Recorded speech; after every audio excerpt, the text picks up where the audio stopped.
149페이지에 부동산 시장의 기능 보겠습니다. 자, 우선 수요와 공급에 의해서 가격이 결정이 됩니다. 근데 부증성의 특성에서 토지는 한정되어 있기 때문에 수요자에게 가격에 따라 자원이 배분되는 기능이 있습니다. 또 시장 고유 기능이 교환의 기능이죠. 우리 부동산 거래가 이루어지면은 부동산과 현금의 교환이 이루어진다든지, 또 경기 침체 시에는 부동산 매각이 어렵기 때문에 부동산 평가를 통해서 막교환이 이루어지는 경우도 있고, 그리고 부동산 우리가 소유와 임대에서의 또 교환의 기능이 나타나고 있습니다. 자, 그리고 이제 가격 창조와 정보 제공의 기능이 이제 나타나는데, 자, 이런 의미로 생각하시면 되겠죠. 자, 우선은 가격. 자, 이 부동산에 있어서의 가격이 이렇게 주어졌죠. 자, 부동산 가격이 주어졌고, 자, 시간이 주어졌는데, 이 매도자가 처음 불러본 가격이 바로 5억이다. 네? 매수자가 처음 불러본 가격이 얼마다? 3억이다. 자, 이렇게 주어졌을 때 이렇게 나오죠. 매도자가 제한한 가격, 그리고 매수자가 제한한 가격입니다. 자, 이렇게 주어졌을 때 시간이 경과를 하죠. 자, 시간이 경과를 이제 함에 따라, 시간이 점점 경과함에 따라 매도자가 제한한 가격은 점점 하락을 하죠. 왜냐? 공인중개사가 부동산 시장에 개입을 해서 부동산 가격에 관련된 유용성 있는 정보를 매도자, 매수자에게 제공하죠. 정보 제공의 기능이 나타나면서 이 처음 불러본 가격이 수정, 파괴가 됩니다.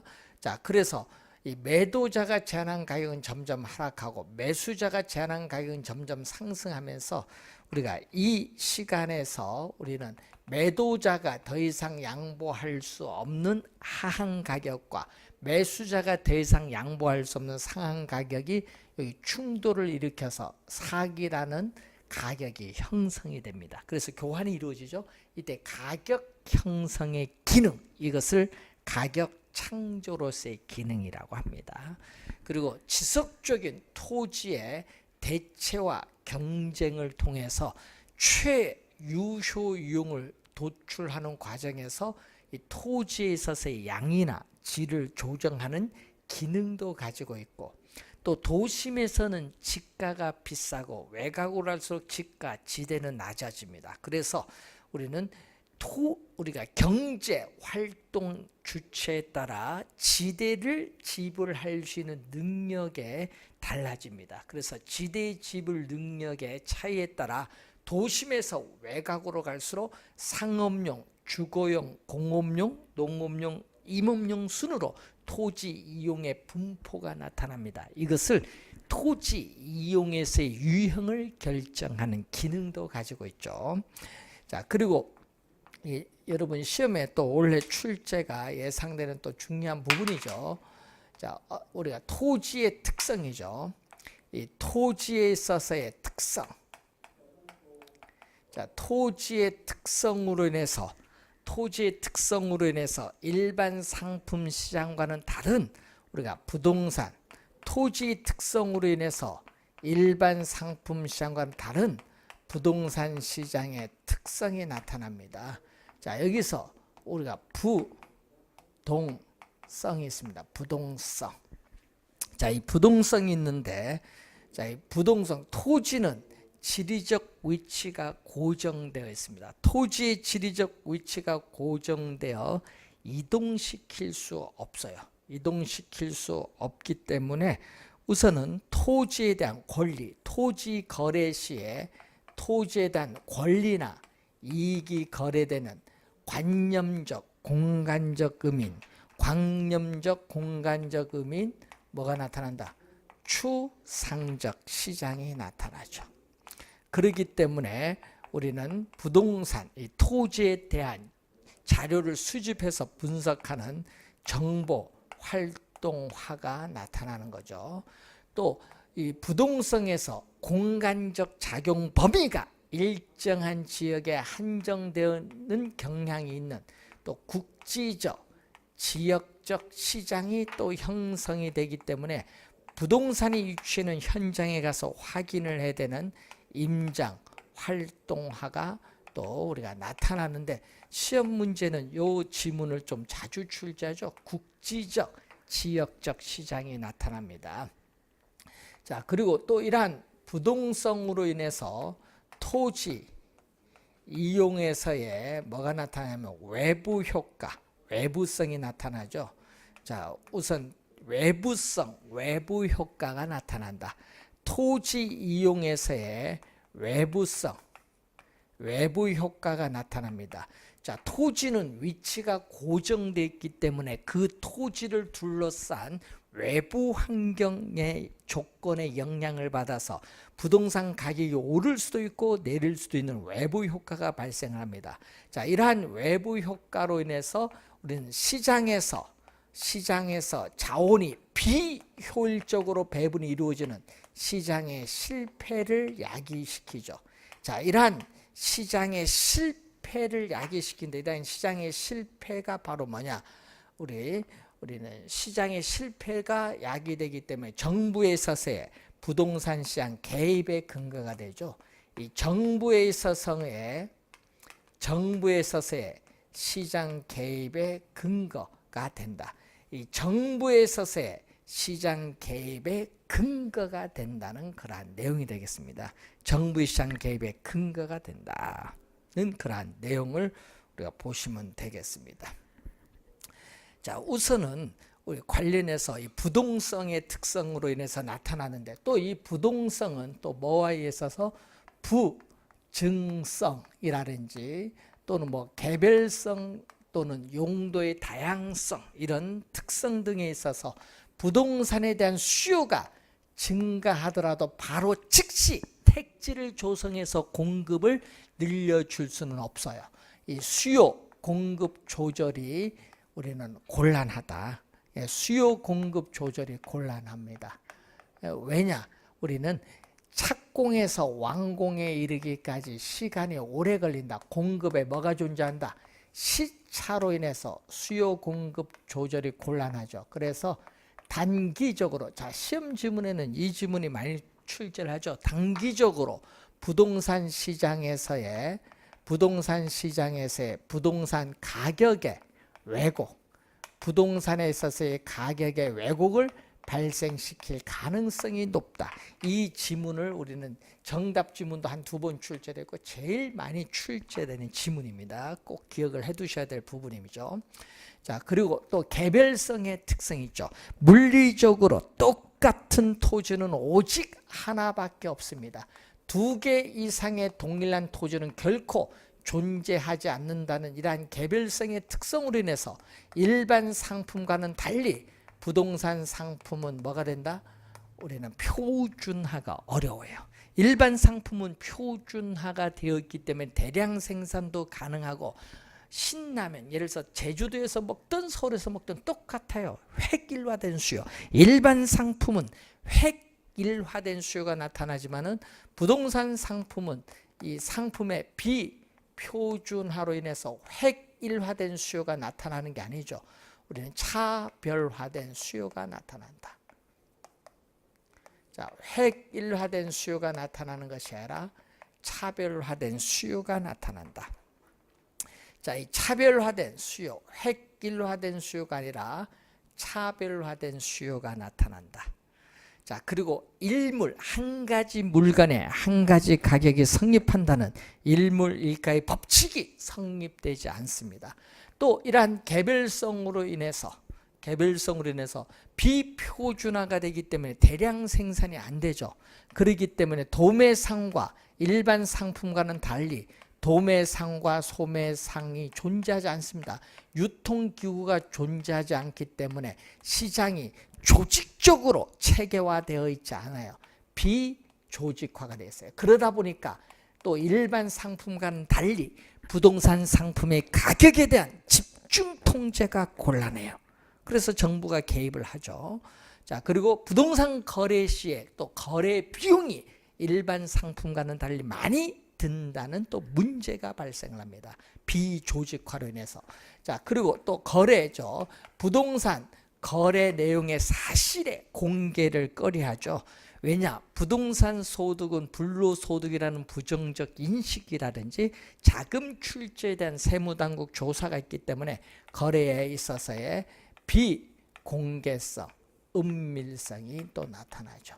그래서 정보 수집이 곤란하기 때문에 정보 탐색 비용이 증가하고 정보 가치의 신뢰도가 떨어진다는 문제점이 나타나는 거죠. 개별성으로 인해서 그렇죠. 자, 그리고 또 가격이 비싸요. 고가의 일반 상품과는 달리 고가의 상품입니다. 그래서 높은 부동산 가격을 지불할 수 있는 능력을 가진 사람만이 시장에 참여를 할 수 있습니다. 그렇기 때문에 다수가 아니라 뭐가 된다? 소수가 돼. 다수가 아니라 이 소수의 구매자와 판매자가 존재한다. 자, 소수의 구매자와 판매자가 존재한다는 얘기죠. 자, 소수의 구매자와 판매자가 존재한다는 얘기고, 또 자금의 유용성.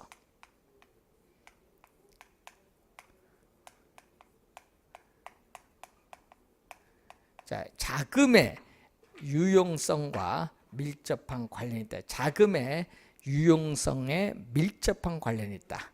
즉 가격이 비싸니까 금융시장에서의 자금 조달의 가능성 상당히 중요하거든요. 그래서 자금의 우리가 유용성과 또 밀접한 관련을 맺고 있는데, 문제는 이 자금의 유용성은 우리 정부의 금융정책에 좌우되는 금리, 이자율이죠. 금리에 의해서 우리가 영향을 많이 받게 되죠. 또 가격이 비싸니까 매매 기간의 장기성이 나타나죠. 자, 매수자 입장에서는 고가의 상품이다 보니까 부동산을 구매하는 자금 모으는데 시간이 오래 걸리고, 또 매도자 입장에서는 부동산을 매각해서 현금화하는 데 걸리는 시간을 황금성인데, 황금성 면에서 곤란하기 때문에 매매 기간의 장기성, 즉 단기간에 거래가 이루어지기는 곤란하다는 거죠.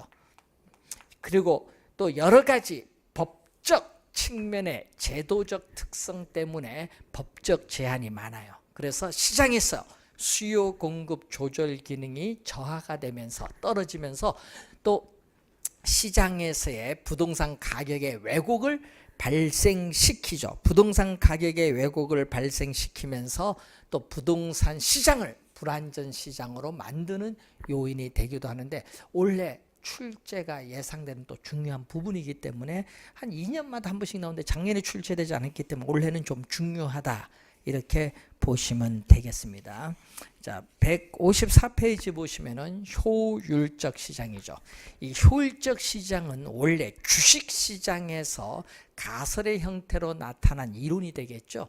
자, 그런데 이 효율적 시장이라는 것은 시장에 우리가 새로운 정보가 유입됐을 때 즉각적으로 그 정보가 시장 가치에 반영되는 시장을 효율적 시장이랍니다. 자, 정부가 어떤 지역을 신도시 개발하겠다는 발표를 하게 되면은 그 지역의 집가가 급등하는 현상이 나타나는데, 이것을 의미하는 시장이 효율적 시장입니다. 그러면 시장 가치에 반영되는 정보의 내용에 따라 우리는 효율적 시장을 크게 약성 효율적 시장, 중강성 효율적 시장, 강성 효율적 시장의 세 가지로 나누고 있습니다. 자, 여기서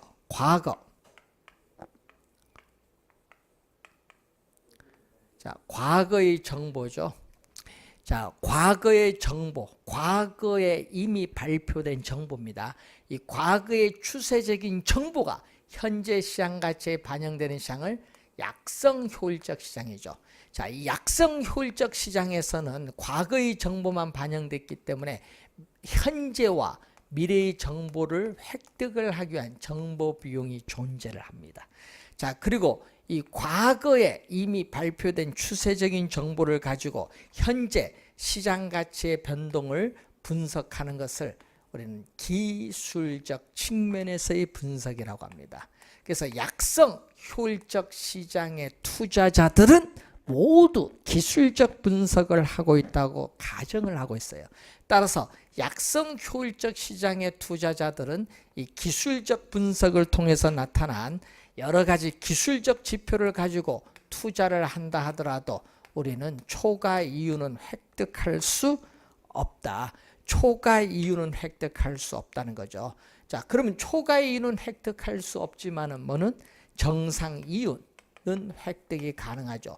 정상 이윤이라는 건 뭐죠? 초과 이윤도 없고 손실도 없는 상태입니다. 총 수입과 총 비용이 같기 때문에 초과 이윤도 없고 손실도 없는 상태, 정상 이윤은 획득이 가능하다. 초과 이윤은 얻을 수 없다. 그렇지만 약성 효율적 시장에서는 뭐죠?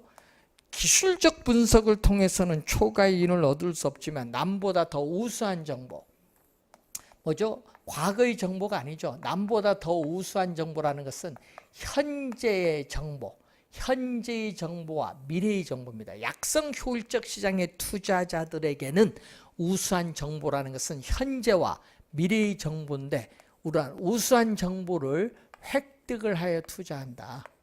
자, 우수한 정보를 획득하여 투자를 하게 되면은, 자, 우수한 정보를 획득하여 투자를 한다. 자, 우수한 정보를 획득하여 투자를 하게 되면은 초과 이윤. 자, 우수한 정보를 획득하여 투자를 하게 되면은 초과 이윤은 얻을 수 있다는 거죠. 자, 이걸 염두에 좀 두시면 되겠고, 그러면 과거의 정보잖아요. 그러면 이 과거의 정보뿐만 아니라 현재 공개되는 이용 가능한 모든 정보가 있겠죠. 자, 현재 공개가 되는 이용 가능한 모든 정보. 자, 과거에 이미 발표된 추세적인 정보뿐만 아니라 현재 공개되는 이용 가능한 모든 정보까지 반영되는 이 시장이 바로 뭐죠? 중강성 효율적 시장인데, 자, 이 중강성 효율적 시장도 과거와 현재의 정보만 반영됐기 때문에 이 공개되지 않은 미래의 정보를 획득하기 위한 정보 비용이 존재를 합니다. 정보 비용이 존재하고 이 두 가지를 합쳐서 뭐라고 하죠? 이 두 가지를 합쳐서 우리는 과거에 이미 발표된 정보, 현재 공개되는 정보를 우리는 공식적으로 발표된 정보, 공식적으로 발표된 정보를 얘기하죠. 자, 이 공식적으로 발표된 정보, 자, 어떤 회사가 우리가 사업 실적, 투자 계획을 이렇게 발표를 한 거예요. 이렇게 공식적으로 발표된 정보를 토대로 해서 현재 시장 가치의 변동을 분석하는 것을 기본적 분석이라고 합니다. 자, 이러한 기본적 분석이라고 하는데, 자, 그러면은 중강성 효율적 시장의 투자자들이 기본적 분석을 통해서 투자를 한다고 하더라도 우리는 초과 이윤, 남도 똑같은 기본적 분석을 하기 때문에 초과 이윤은 획득할 수 없지만은 정상 이윤은 획득이 가능해요. 그리고 이 그림에서 보듯이 중강성 효율적 시장은 약성 효율적 시장을 포함하고 있기 때문에 약성 효율적 시장의 성격도 가지고 있다. 즉 중강성 효율적 시장의 투자자들이 기술적 분석을 통해서 투자를 한다 하더라도 초과이익을 얻을 수 없죠. 왜? 당연히 기본적 분석도 안 되는데 초과이익을 얻을 수 없는데 기술적 분석도 당연히 얻을 수 없죠. 자, 그리고 중강성 효율적 시장의 투자자들도 뭐죠? 남보다 더 우수한 정보, 공개되지 않은 미래의 정보를 획득하여 투자를 하면은 초과 이윤을 얻을 수 있다는 거죠. 자, 그런 내용이죠. 자, 그러면은 이 공표된 정보죠. 공표된 정보. 공표되지 않은 정보는 뭐죠? 우리는 공표되지 않은 정보는 비공개된 기업의 내부 정보입니다. 공표되지 않은 정보는 비공개가 되어 있는 기업의 내부 정보인데, 그럼 공표된 정보든 공표되지 않은 정보든 이미 시장 가치에 모두 반영이 되는 시장을 강성 효율적 시장입니다. 그럼 과거, 현재, 미래의 모든 정보가 이미 시장 가치에 반영됐기 때문에 강성 효율적 시장에서는 정보 비용이 존재하지 않습니다. 그렇기 때문에 우리는 완전 경쟁 시장에서요, 자원이 효율적으로 배분이 이루어지는 시장은 완전 경쟁 시장이잖아요. 그래서 현실적으로 존재하지 않는 이상적 시장인데, 완전 경쟁 시장의 성립 조건에 완전한 정보 있죠. 상품에 대한 모든 정보가 시장에 100% 공개되어 있다는 완전한 이 정보, 이 완전한 정보라는 가정, 완전한 정보라는 가정에 가장 잘 부합되는 시장이 강성 효율적 시장이기 때문에 가장 잘 부합돼요. 그렇기 때문에 강성 효율적 시장을 진정한 의미로서의 효율적 시장이라고 합니다. 그래서 강성 효율적 시장의 투자자들은 과거, 현재, 미래의 어떠한 정보를 이용해서 투자를 한다 하더라도 이미 시장 가치 모두 다 반영됐기 때문에 과거, 현재, 미래의 어떠한 정보를 이용해서 투자를 한다 하더라도 결코 강성 효율적 시장의 투자자들은 초과이윤을 획득할 수 없다. 그렇지만 뭐는 정상 이윤은 획득이 가능하다. 작년에 또 출제했습니다. 여기서 또 정답 물었죠, 작년에. 자, 작년에 또 출제를 했었고요. 자, 그리고 우리가 우리나라의 부동산 시장, 자, 우리나라에 있어서의 뭐 부동산 시장이라든지 주식 시장이라든지 외환 시장이라든지 이것은 뭐죠? 공표되지 않은 미래의 정보까지 반영되는 강성의 효율성까지는 나타나지 않는다. 어디까지만 나타난다? 우리는 현재 공개되는 정보까지 반영되는 어디까지만? 중강성까지만 나타나죠. 중강성까지의 시장입니다. 19회 시험에 정답 물었었죠. 자, 그리고 어떠한 형태의 효율적 시장이 시장에 존재하고 있는가는 나라마다 다를 수도 있고 효율성의 정도도 나라마다 다를 수 있다는 그러한 내용이 되겠습니다. 자, 그리고 여러분 교재 156페이지 밑에 보시면은 할당적 효율성이라는 그러한 내용이 나오죠. 자, 이 할당적 효율성을 보면은 자, 부동산 시장에서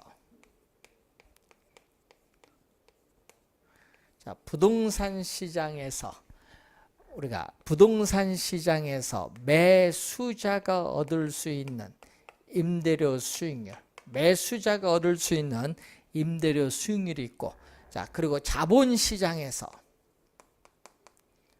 매도자가 얻을 수 있는 위험을 감안한 수익률이 있습니다. 자, 그런데 문제는 임대료 수익률이 자본시장의 수익률보다 높으면 자금은 수익률이 낮은 쪽에서 수익률이 높은 쪽으로 자금이 이동하죠. 수익률이 낮은 쪽에서 수익률이 높은 쪽으로 자금이 이동하기 때문에 부동산 시장에서의 부동산 수요는 뭐한다? 증가를 해요. 자, 그럼 부동산 시장에서의 부동산 수요는 증가하기 때문에 우리는 부동산 가격은 수요가, 자, 여러분 수요가 증가하면은 우리는 부동산 가격은 이전보다 뭐한다? 상승을 하지. 부동산 가격은 이전보다 이렇게 오르게 돼요. 부동산 가격이 오르면 임대료 수익률,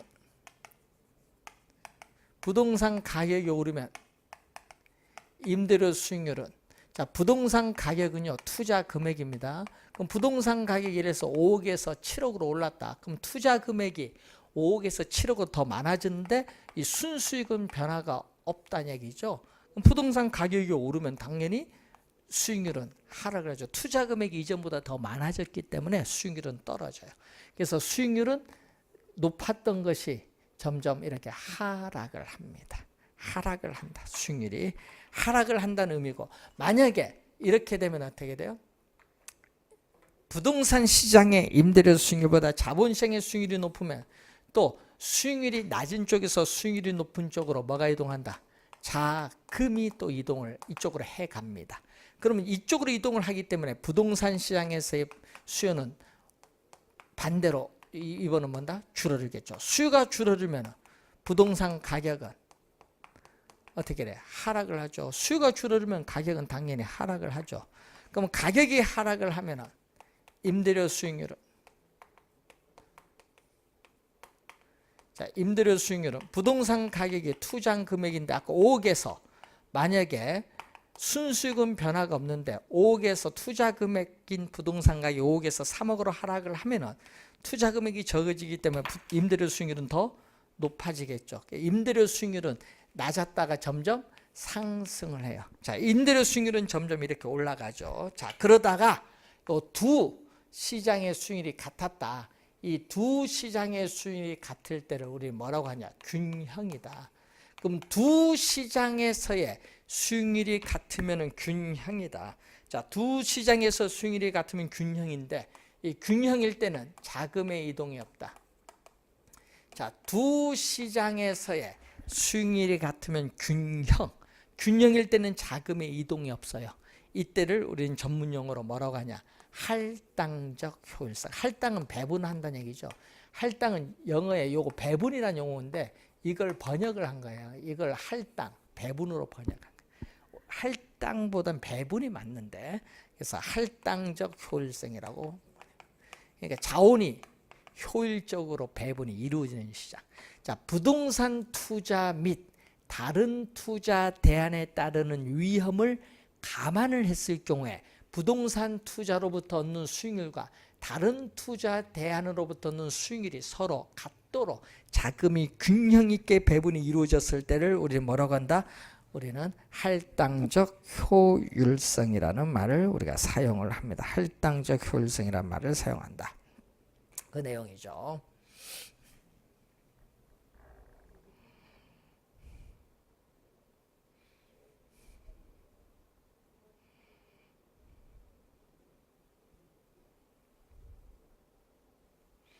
자, 그러면은 이제 부동산 시장 정보론에 있어서 완전 경쟁 시장은, 자, 완전 경쟁 시장은 자원이 효율적으로 배분이 이루어지는 시장인데 완전 경쟁 시장은 이렇게 어디에 포함된다? 할당 효율적 시장에 포함돼. 그래서 완전 경쟁 시장은 할당 효율적 시장이다 하면 맞는 지문이에요. 근데 있죠. 할당 효율적 시장은 완전 경쟁 시장이다 하면 그건 틀린 지문이야. 왜냐? 이 부분이 포함이 안 되거든. 포함이. 그래서 이 부분이 바로 무슨 시장이죠? 불완전 경쟁 시장이죠. 그래서 불완전 경쟁 시장이 있기 때문에 안 되죠. 그래서 할당 효율적 시장은 완전 경쟁 시장을 의미하는 것은 아니다. 이 불완전 경쟁 시장도 초과 이윤을 획득하는 데 드는 비용과 일치한다면은 할당 효율적 시장이 될 수 있다는 거죠. 자, 그 내용입니다. 그래서 독점 시장도 또 독점을 획득하기 위한 기회비용이 시장의 모든 투자자에게 똑같다, 동일하다면 할당 효율적 시장이 될 수 있습니다. 자, 부동산 여러분 사고 팔 때에 시장에 공인중개사가 개입을 하는 것은 부동산 시장의 정보가 불완전하기 때문에 개입을 하는 겁니다. 자, 그리고 자, 우리는 특정 투자자가 부동산 시장에서 초과 이윤을 획득을 하는 것은, 그리고 또 부동산 시장에서 부동산 투기가 발생하는 것은, 시장이 불완전하기 때문이 아니라 할당 효율적이지 못하기 때문이다, 그 말이겠죠. 자, 그 말을 우리가 달리 표현한다면 이 얘기입니다. 자, 그 말을 우리가 달리 표현한다면 이 말. 부동산 시장이 할당 효율적이라면, 자, 부동산 시장에서 자원이 효율적으로 배분이 이루어진다면 가정했죠. 그러면은 특정 투자자가 부동산 시장에서 초과 이윤을 획득할 수 없고 또 부동산 시장에서 부동산 투기가 발생할 수도 없어요. 자, 이 말입니다. 자, 이 말을 염두에 두시고, 자, 그럼 초과 이윤을 없으면은 여러분 초과 이윤이 없다. 그래서 여러분이 정보에 있어서의 현재 가치, 이 정보의 현재 가치와 정보 비용이 우리가 일치한다면은 이 초과 이윤 자체가 없어요. 초과 이윤이 없으면요, 우리는 과대평가된 부동산이나 과소평가된 부동산은 존재하지 않습니다. 자, 이런 경우에 무슨 시장? 할당, 효율적 시장이기 때문에 이런 경우에는 초과이윤 자체가 없기 때문에 과대평가된 부동산, 과소평가된 부동산은 존재하지 않는다. 그러면 이 정보의 가치를 계산할 때는 항상 확실성, 우리 정보를 100% 입수했을 경우에 이 확실성 하에서의 현재의 가치, 자, 이 확실성 하의 현재의 가치에서 뭐를 빼면 돼요? 우리는 불확실성, 확실성 하의 현재의 가치에서 불확실성 하의 현재의 가치를 빼면은 우리가 바로 뭐를 구할 수 있다? 정보의 가치를 구할 수 있는 거죠. 뭐 계산 문제는 전에 강의하면서 풀어봤기 때문에 한번 확인을 해 두시면 되는 그러한 내용이 되겠습니다. 자, 관련돼서 자, 이러한 내용 우선 우리가 확인해 보시기 바라고요. 자, 다음은 입지 이론과 관련해서, 자, 이 상업 입지 이론, 우리 주거지보다는 이제 상업지가 시험에 출제를 많은데, 상업지를 배우시려면 먼저 우리가 이 상권이라는 용어가 있고 가로라는 용어가 있거든요. 자, 이 가로는 주거지나 공업지보다 상업지에서 더 중시되는 요소죠. 가로는 고객이 통행하는 장소입니다. 자, 고객이 우리가 통행하는 장소, 고객이 통행하는 장소를 가로라고 해요. 그리고 상권, 배후지라고 하죠. 상권, 배후지는 우리는 고객이 존재하는 지역, 또는 점포에 매출이 발생하는 구역, 또는 상업 활동을 성립시키는 장소를 상권인데, 상권의 범위는 고정된 게 아니라, 고정되는 것이 아니라, 예를 들어서 전철 노선이 연장되면은 상권의 범위도 확대되죠. 그래서 유동적이야. 자, 그래서 또 가끔 시험에 나올 때 구매 빈도가 있거든요. 구매 빈도. 자, 상품을 여러분 구매하는데 빈도가 높은 상품, 여러분 매일 커피 한 잔씩 마시죠. 뭐 이런 구매 빈도가 높은 상품은 상권의 범위가 어떻게 돼요? 상권의 범위, 규모는 클까요? 작을까요? 작겠지. 상권의 규모, 범위는 작아요. 그렇지만 구매 빈도가 낮은 상품은, 특히 가구 등의 내구성 있는 상품, 이런 상품은 상권의 규모가 커요. 요거 시험 지문에 잘 내죠. 자, 그리고 좋은 상권이 형성되기 위해서는 상권을 형성하는 지역, 고객이 존재하는 지역의 주민들이 소득 수준 높아야 되고, 또 인구 밀도도 높아야 되고, 고객 밀도도 높아야 되고, 또 상권을 형성시키는 지역 면적도 넓어야 좋은 상권이 형성되는 겁니다. 자, 그럼 이 가로 상권 관련해서 상권의 몇 가지 중요 내용을 우선 한번 봤고요. 자, 다음은 점포의 소재 위치. 점포의 소재 위치에 따르는 분류를 보죠. 입지 유형별 점포의 분류인데 네 가지 있습니다. 집심성 점포, 집재성 점포, 산재성 점포, 국부적 집중성 점포가 있습니다.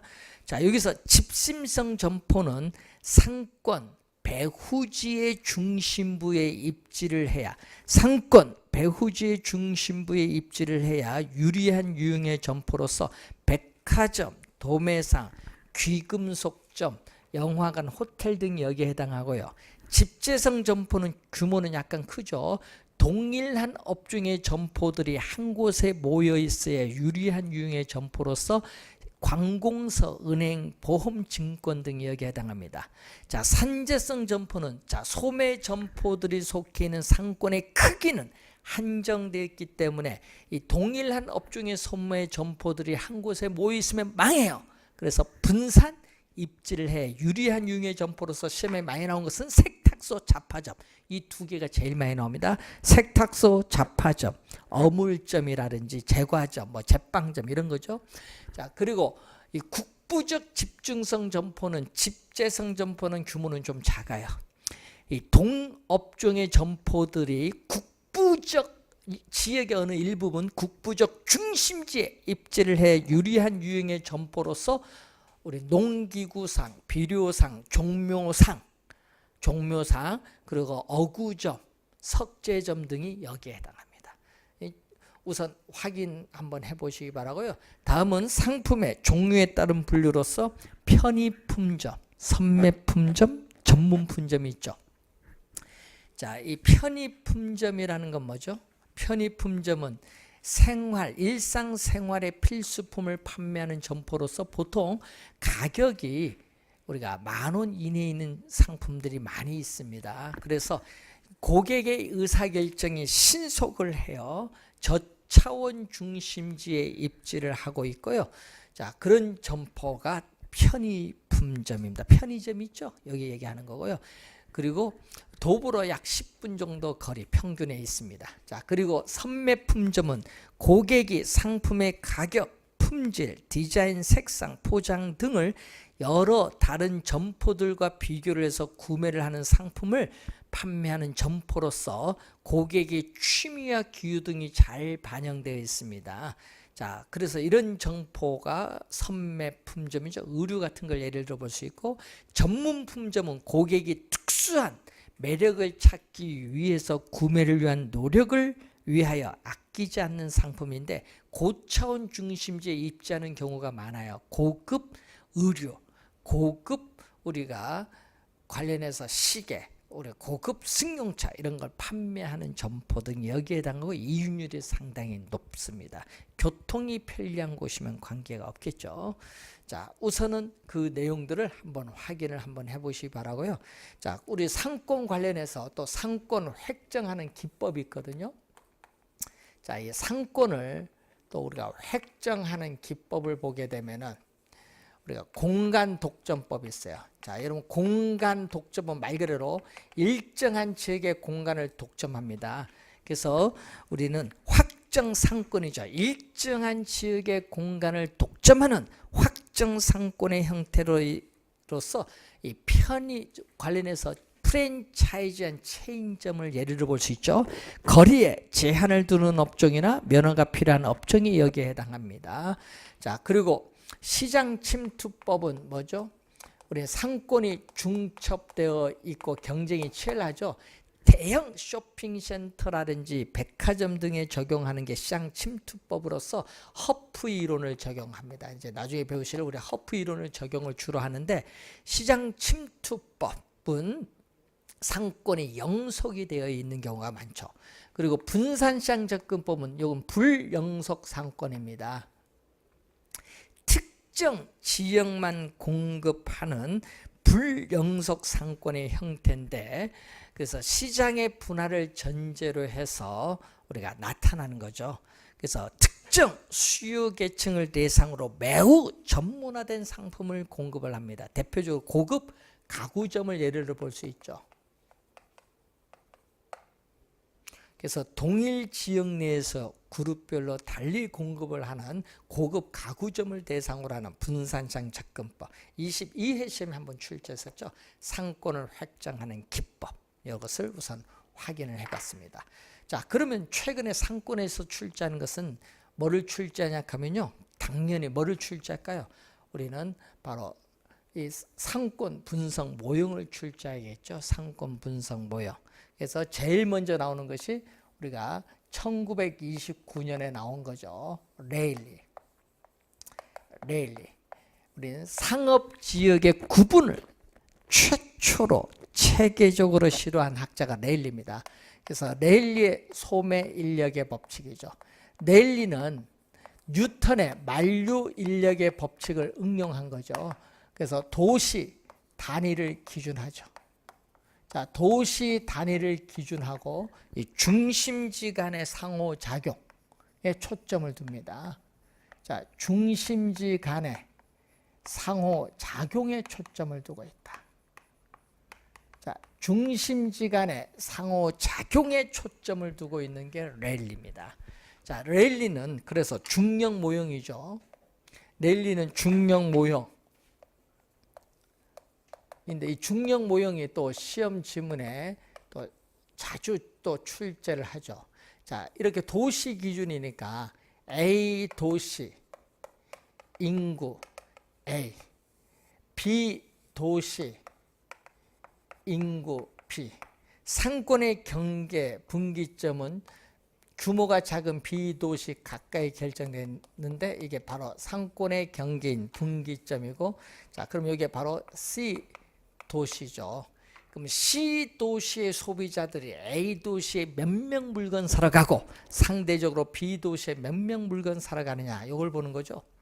자, C 도시에서 A 도시까지 거리를 X키로, 여기는 Y키로미터라고 본다면은, 자, 두 도시 사이에 위치하는 C 도시의 소비자에 대해서 상권이 미치는 영향력의 크기는 두 도시 크기인 뭐에 비례한다?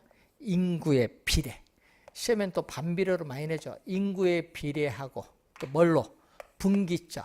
상권의 경계인 분기점으로부터 뭐에? 거리의 제곱에 반비례한다.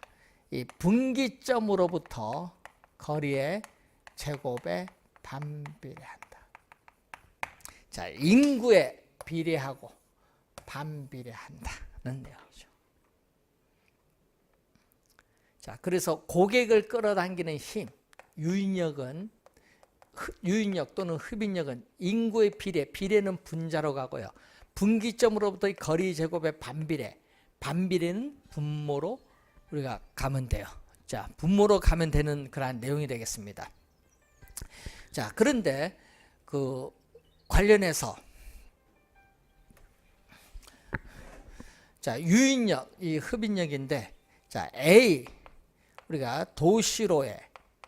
A 도시로의 인구 유인 비율. 자, C 도시의 인구를 A 도시로 몇 명 끌어당긴 거냐? A 도시로 인구 유인 비율 대 B 도시로의 인구 유인 비율을 보는 거죠. 자, A 도시로의 인구 유인 비율은 A 도시 인구에 비례하고 분기점으로부터의 거리 제곱의 반비례. B 도시로부터 인구 유인 비율은 B 도시 인구 B에 비례하고 거리 분기점으로부터 거리 제곱의 반비례죠. 자, 계산 문제를 풀 때는 이 수식을 먼저 쓸 줄 알아야 풀 수 있습니다. 자, 그러면 이 수식은 뭐죠? 내항의 곱은 얼마? B 곱하기 X제곱, 내항의 곱은 분모, 외항의 곱 A 곱하기 Y제곱은 분자로 가죠. 자, 이것은 다시 B분의 A 곱하기 X제곱 Y제곱으로 쓸 수 있는데, 이것은 다시 이렇게 쓸 수 있죠. B분의 A 곱하기 X 지수법칙에서 이것은 전체 이렇게 관례의 제곱으로 쓸 수 있는데, 여러분 교재에는 이 수식이 나와 있는 건데, 이걸 암기하기보다는 여러분 이걸 가지고 푸는 연습을 하면 돼요. 그러니까 이 수식이 중요한 거지, 이 수식. 그래서 작년, 재작년, 2년 연속 이 수식을 이용한 계산 문제를 출제했어요. 그래서 우선 레일리는 최추이론이니까 자주 출제가 되는 학자다, 이렇게 보시면 되겠습니다. 자, 내일까지 배우시죠. 우리 올해 시험에는 상권 분석 모형 학자들의 견해가 출제가 예상되고 있는데, 우선 첫 번째 내일 배우셨고요. 다음 시간에는 우리가 컨버스부터 시작하도록 하겠습니다. 자, 잠시 쉬고 시작하겠습니다.